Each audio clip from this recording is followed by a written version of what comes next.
Halo guys, di sini saya akan menjelaskan tentang skala pH dan penggunaan indikator.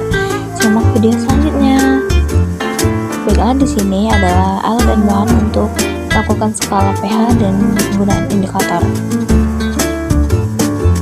Apa sih itu skala pH dan penggunaan indikator? Skala pH adalah skala yang digunakan untuk mengukur tingkat keasaman atau kebasaan suatu larutan. Skala ini memiliki rentang nilai dari 0 hingga 14. Pada pH dikurang dari 7 itu adalah larutan bersifat asam. Jika pH berada di 7, maka larutan netral, misalnya air murni. Jika pH lebih dari 7, maka larutan tersebut bersifat basa atau alkali. pH sendiri adalah singkatan dari potensial hidrogen atau daya hidrogen yang mengukur konsentrasi ion hidrogen atau H+. Dalam larutan, semakin tinggi konsentrasi ion hidrogen, semakin asam larutannya, dan semakin rendah nilai pH-nya. Sebaliknya, semakin rendah konsentrasi ion hidrogen, semakin basa larutannya, dan semakin tinggi nilai pH-nya.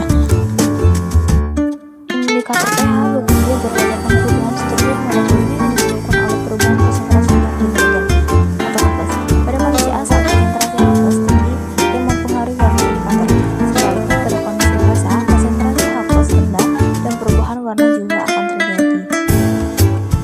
Pemilihan indikator yang tepat bergantung pada rentang pH yang larutan yang diukur.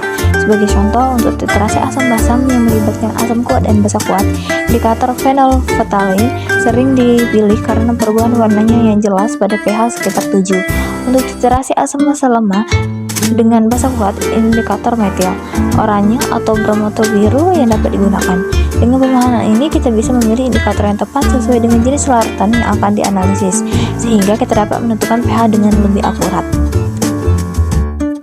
Nah, ketika asam dan alkali bercampur, keduanya saling menetralkan, membentuk garam dan air, suatu proses yang disebut reaksi netralisasi.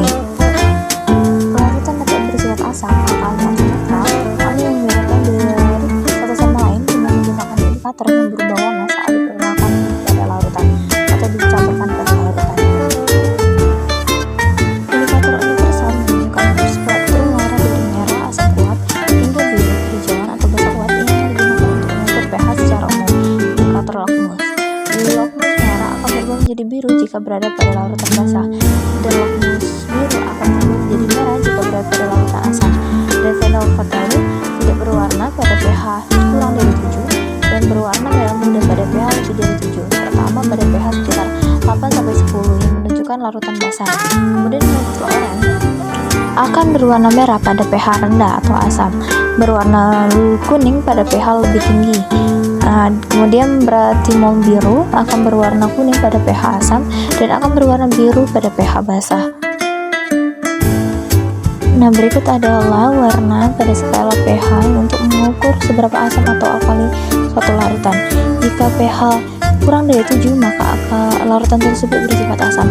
Jika pH-nya berada tetap atau 7, berarti larutan netral. Jika pH-nya lebih dari 7, maka larutan tersebut bersifat basa. Biasanya indikator yang digunakan di laboratorium seperti lakmus, indikator universal, dan phenolphthalein. Mari kita periksa bagaimana sih cara indikator larutan lakmus membantu mengidentifikasi larutan asam dan basa. Larutan indikator lakmus berubah merah dalam larutan asam dan berubah biru dalam larutan basah. Mari kita bahas contoh soal ini. Larutan X ditambahkan beberapa tetes phenolphthalein dan hasilnya adalah larutan tersebut tetap tidak berwarna. Berdasarkan hasil ini, tentukan pH larutan X tersebut. Maka jawabannya adalah phenolphthalein akan tetap tidak berwarna jika pH larutan kurang dari 7 atau asam atau dalam kondisi netral. Jika pH larutan lebih besar dari 7, maka phenolphthalein akan berubah menjadi merah muda. Karena larutan X tidak berwarna, maka pH larutan X kurang dari 7, artinya larutan tersebut bersifat asam.